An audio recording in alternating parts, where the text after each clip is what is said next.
এইরকম এই থামসআপের বোতল এইগুলো নিয়ে কত আপনি ইউজ করতে। এই যে এই থামসআপের বোতল বাড়িতে আপনার যদি এইগুলো বাদ দেওয়া থাকে কোনোটাই আপনি ফেলবেন না, এগুলো প্রত্যেকটা আপনার কাজে লেগে যাবে।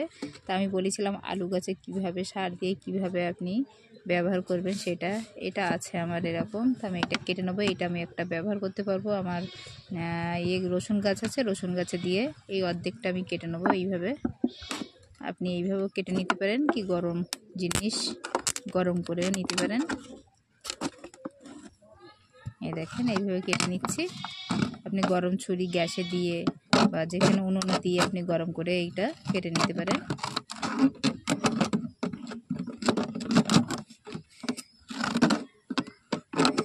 একটা ধারালো কাঁচিও নিয়ে কেটে নিতে পারবেন।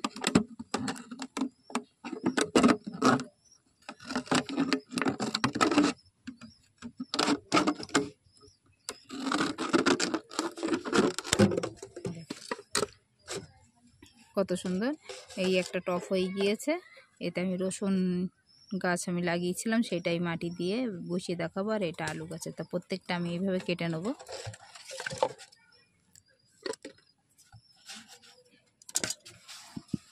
পুরো কাটা কমপ্লিট হয়ে গিয়েছে। এইটাও আমার কাজে লেগে যাবে, প্রত্যেকটা কাজে লাগবে, আপনাদেরকে দেখাবো। এই দেখেন এটা এইভাবে কেটে নিয়েছি। আর এই যে একটা পুরো ছেদ্র করে নিয়েছি। আপনি কিছু একটা পেরেক হোক যা হোক গরম করে এইটা ছেদ্র করে নেবেন, কি একটা গরম জিনিস যে কোনো জিনিস দিয়ে আপনি ছেদ্র করে নিলে এখানে যে আমি এগুলো দেবো সবজির খোলা, সেগুন দিলে সেই লিকুইডটা এখান থেকে পুরো গাছের গোড়ায় যাবে, আস্তে আস্তে যাবে, সারটা বেশি যাবে না। তো চলেন দেখা। আর এই একটা এই যে এত বড় বোতল, এটাও কেটে নিয়েছি। এই যে মুখে এইভাবে দেবো, দিয়ে এর উপরে প্রত্যেকটা আমি জৈব সার এতে দিয়ে দেবো। কাঁচা সবজি যেগুলো বাড়িতে আমার বাদ দেওয়া সবজিগুলো দিয়ে এই লিকুইড দিয়ে বার হবে, সেইখান থেকে আমার পুরো আর গাছে কোনো খাদ্য দিতে হবে না, আলু গাছগুলো ভালো হবে। তো চলেন দেখতে থাকি। এই যে এই দেখেন এই মুখটা এইভাবে কেটে নেবেন। এই আছে এই বোতলটা পুরো এইভাবে এরকম একটা স্ক্রুড্রাইভার দিয়ে এইটা এইভাবে ছেদ্র করে নেবে প্রত্যেকটা।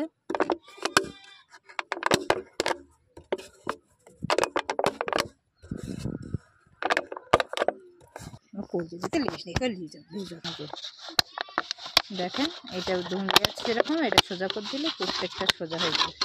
এই যে ছেদ্রটা দেখতেই পাচ্ছেন।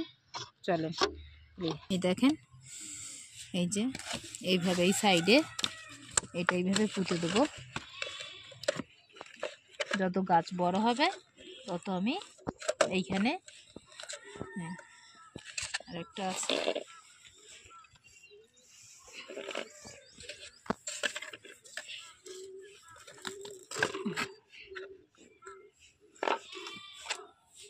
একটা আছে,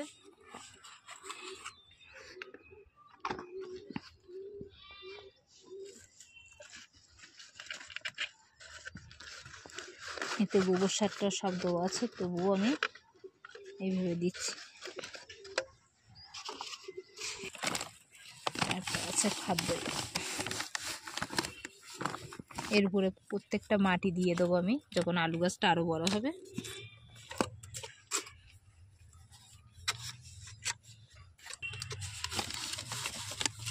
এইভাবে বসাবেন। আছে এই যে এই খোলাগুলো আমি এইভাবে এতে দিয়ে দেবো। একটাই আমি দেখাচ্ছি, প্রত্যেকটা আমি দিয়ে দেবো এইভাবে।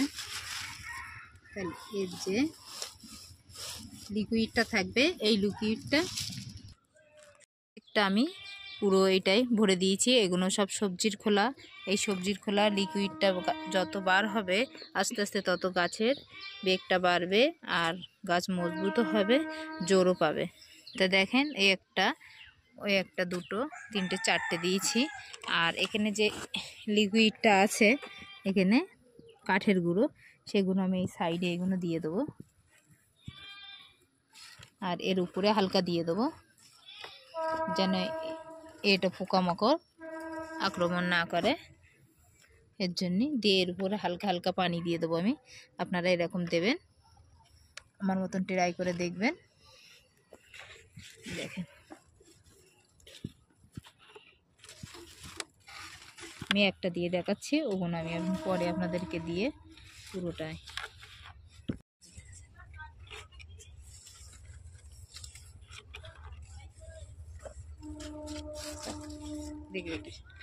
দেখি এটা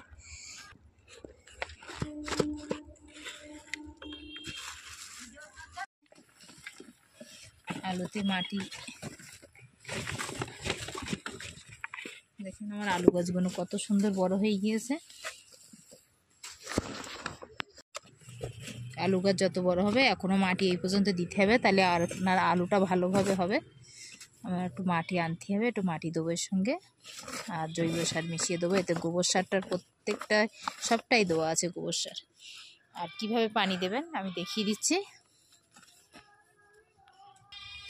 এই পানি এতে হালকা করে দেবেন, যেন এই পানিটা এই সাইডে না লাগলে, এই সাইডে যদি পানি দেন তাহলে আলুটা আপনার পচে যাবে। তা আপনি এখানে হালকা হালকা দেবেন, যেন নিচে গিয়ে আপনার পুরো আলুটাই যেন আঘাত না লাগে। আলুটাই যদি গিয়ে পানি লাগে তাহলে আলুটা আপনার পচে যাবে। আপনি এটাই পানি দিয়ে দেবেন। আর যে লিকুইডটা আপনাকে দেখিয়েছি, ওই লিকুইডটা গিয়ে গাছের গিয়ে খাদ্য, ওটা যেরকম আমাদের মানুষের খাদ্য আছে, গাছেরও খাদ্য আছে। তা দেখেন এই একটা, এটা পচে যাবে আর গন্ধ হবে না, কিছু হবে না। এর উপরে লিকুইডটা দিয়েছি এরকম। যে লাগে আজকে আপনাদের আমাদের এই পরিচর্যাটা, তা লাইক শেয়ার সাবস্ক্রাইব। ভালো থাকেন, সুস্থ থাকেন, আল্লাহ হাফেজ।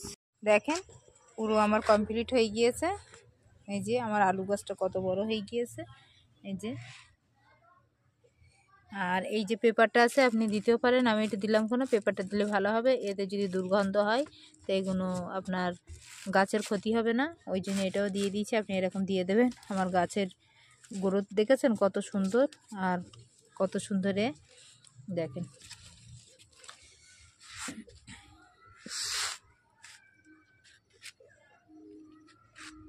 তো দেখেন আমার সমস্ত সবজি পুরো ভরা, আর লাল শাকগুলো খাওয়া হয়ে গিয়েছে। আবার এগুলো থেকে তুলে দিয়ে অন্য কিছু রোপণ করে দেখাবো আপনাদেরকে।